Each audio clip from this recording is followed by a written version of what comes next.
Hello everyone. Before we start today's video, if you could all do me a solid and lightly tap the like button, perhaps share the video about and leave a comment. If you are not subscribed, subscribe as well. It would greatly help this channel. Thank you very much.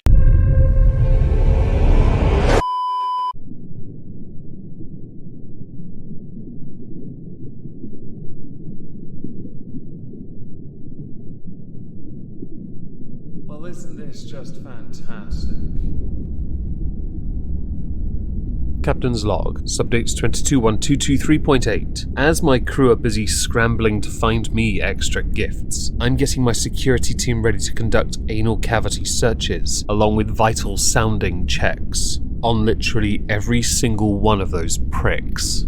Hello everyone, welcome back to another video. Today we're going to be doing a response video to Dylan Mulvaney, is that Mulvaney? And Jeffrey Marsh. I saw this via MyCrew Media, who had retweeted Clown World. MyCrew saying, seriously, if blackface is such a problem and so unforgivable, then why do we encourage, even celebrate, girlface? Which is just based on insulting stereotypical behaviour. He also followed that up with, yes, I'm informed woman face is a term used. But do these minstrels show gender swappers really mimic women? No, they tend to aspire to the diminished responsibility of girls. As we on this channel have not done a response video to someone like Dylan Mulvaney, but we have on Jeffrey Marsh. Let's have a look and see what Dylan has to say.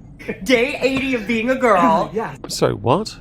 Day 80 of being a girl. Yes, I heard that.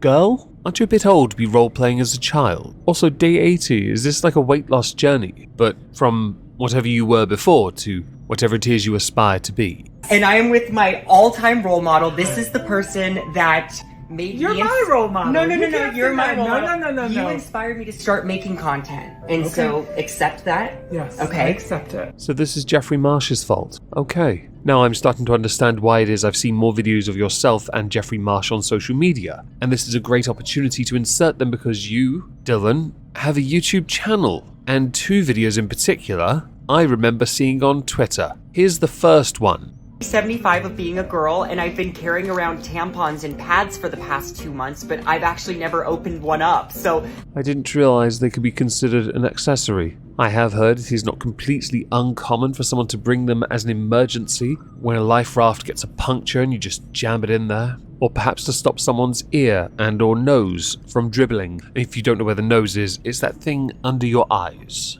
Almost in the middle, yes. And the ears are the things I'm sure you don't bother using when people throw criticism at you. Why do you need tampons? Why do you treat them like a novelty? These are vitally important questions. I'm sure I'm going to find out soon. Let's do it! Woohoo! I thought the letters stood for small, medium, and large based on the size of your Barbie pouch, but after a Google I found out it's actually the level of your flow, so they're super, regular, and light. I guess my question is, which one do I carry around? The super?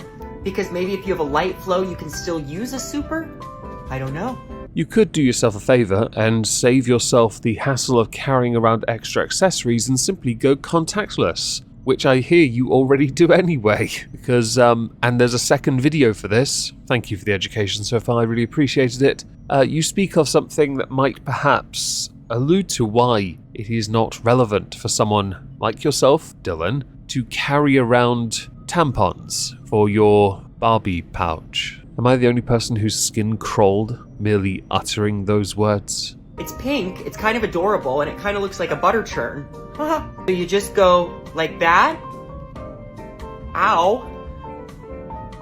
Where does the string go? Now that I think about it, I probably should have had a woman come teach me about these things. I was on the boys' side of sex ed, and now I would like to take the girls' class. Just for you, I cut out a piece where Dylan demonstrates how a tampon works. You're all welcome in a beaker of water, just to be clear. Red food dye, colouring, and all that nonsense. No, let's not do that. So on to the second video. Before we go back to the very first video, I know we've got 3 videos. I made this complicated. I just wanted you to see how uncomfortable this could be. It's not going to get any better. Day 74 of being a girl, round of applause for the makeup. And I wore this outfit shopping today, and I thought that these might be my new shopping shorts. But I was walking around and everyone was staring, and I was like, oh, okay, what's going on?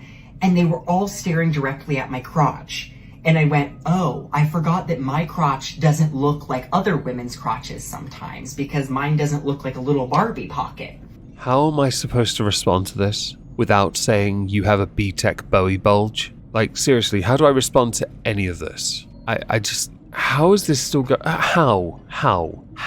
This is the crap that helped the skeptics and the anti-SJWs. It helped. Because it was reductio ad absurdum, and that meant we, us commentary types back then especially, could go ham in our responses. It's why the likes of Riley Dennis, Milo Stewart, queer kid stuff got absolutely pilloried, battered about pillar to post, because of creators like this, Dylan. So again, how do I respond to this? It's kind of confusing, but I do believe in giving them a chance. So let's play the rest of this one out, as it's quite short, before going back to the first video and continuing to blame Jeffrey Marsh. And I thought, okay, Dylan, you have some options here. Number one, you can stop wearing clothes that fit like this and just find looser fitting items. Why bother? Just wear what you want to wear. People are going to judge regardless of who you are, what you identify as. Means very little, really. Unless you are seeking to take offense, it means nothing. Number two, I can do a tuck, which is going to have to be a whole other video, but it's very painful and involved. Or number three, I just normalize it, and I wear clothes like this, and we all just normalize women having bulges sometimes, because we're coming up on bikini season, baby. The tucking thing I've heard about before. Blair White spoke about it when she has gone to the beach and what she wears on the beach. I fully understand that. And educationally speaking, I'm sure you could lend your skills to that. Yep. The last part, though, the woman bulge. Okay. So, how do I need to go back to the previous thing and say, how do I respond to this? Like, how am I supposed to? Without simply saying, you title these videos Day Something of Being a Girl, and then you also speak about woman. Could you pick one, please? Because one of those, if you mention bulge, will get you put on a register. The other one has many questions. Just many questions. And you might see a bulge or two. So, normalize the bulge. We are normalizing the bulge. Women can have bulges, and that's okay. We're not gonna stare at their crotches while they're wearing their little shopping shorts at the mall. Oh!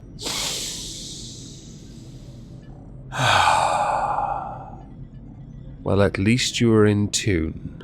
I'm not entirely sure if we should normalize the woman bulge. I'm not sure if you can't explore the second option at least. If only so I don't have to hear you sing that song again. Please, have mercy. It is after all the magical merry month of Merry Meggy Moistmas. Mostly meaty as well, but I didn't want to mention that in reference or in close proximity to the woman bulge. I feel like continued discussion on such a topic could well lead us down a path of nightmare fuel, and I'd rather not do that. So instead we're going to go back to the first video with Jeffrey Marsh and Dylan Mulvaney. Vanny? I'm going to go with Dylan Mulvaney because in Black Flag Assassin's Creed there's a pirate called Vane, and it's spelt V-A-N-E. This is Jeffrey Marsh. Will you accept that you're an inspiration? And I love you very much. Fine, thank you. I love you very much. I have a little gift for you. My signature. I saw little that. Sunglasses. Hi. Hi. This is Jeffrey. What are your pronouns? They, them. Okay, I'm she, they.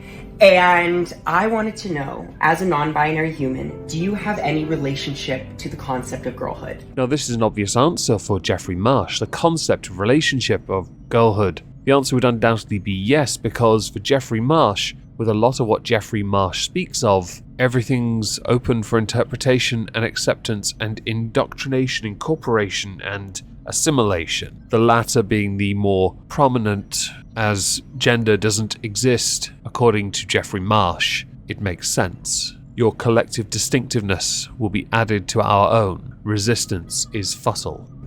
I absolutely do. I find girlhood to be inspiring. There are a lot of human beings who are girls who transcend what their gender is supposed to be. Yes. And that to me is something I draw strength from and excitement from. Absolutely. What you inspire me, the way that you inspire me, one of the ways, is that girlhood is this ultimate expression of humanity. It's so much more than gender. Anyone else notice how uncomfortable Dylan got when the intention was applied to her, them? Yes? But also the idea of girlhood transcending gender, trying to make something seem more philosophical or complicated than it really is. It's a novel idea of trying to seem smarter than you are. Something is apparently profound to you, when actually it is remarkably rudimentary. You just want it to be something different, so you stand out more. How tragic. Yeah. And I think what I would love is for there to be a place for, specifically for non-binary people too, because I think we can't forget that non-binary people do have that divine feminine energy, and they deserve to be a part of girlhood too. Girlhood becomes stronger when there's more of us behind it. Only certain people are allowed in, but who's allowing? That's the real question. Who is? You know? I don't. Maybe there isn't one, and maybe that's the beautiful part of it. This is the longest video ever. Yeah, you're right, Jeffrey. Who's gatekeeping for girlhood or womanhood and feminine non-binary people? It's a tricky question. How long have your pronouns been they, them? How long have you sort of... I came out as they, them in 2013, so it has been a long time. And have you seen a distinct shift in society since? Absolutely. Yep. In a positive way? Yes. There's been a quieting of the whole argument. It's not grammatically correct. Like, that's basically quieted down. That's mostly because people forgot. It's also because people stopped caring. It's also because they were done wasting their time with science deniers. And also because they couldn't be asked, and it turned out there was no real argument to be had over one's choice to express themselves. The only issue came when someone said they were non-binary and treated it as if they were also suffering gender dysphoria, which is a conflation of two very different things. A lot. Yes. But also, I love this newer revolution because of the pandemic, because of the last couple of years, of she, they, he, they. Feels good. And combining they with other pronouns. It's beautiful. And I hope this is the start of a lifelong friendship. What do you think, people? I love you all. The entire thing that I got from this was this idea of, first of all, girlhood, womanhood being the epitome of humanity, which is a strange idea on the face of it, since everyone needs to be a part of it to really elevate humanity. The second is this tokenizing of people and pronouns, because that's what it is. Oh, but more people are he, they, she, they, and oh my life, I think they came in their B-Tech Bowie bulges.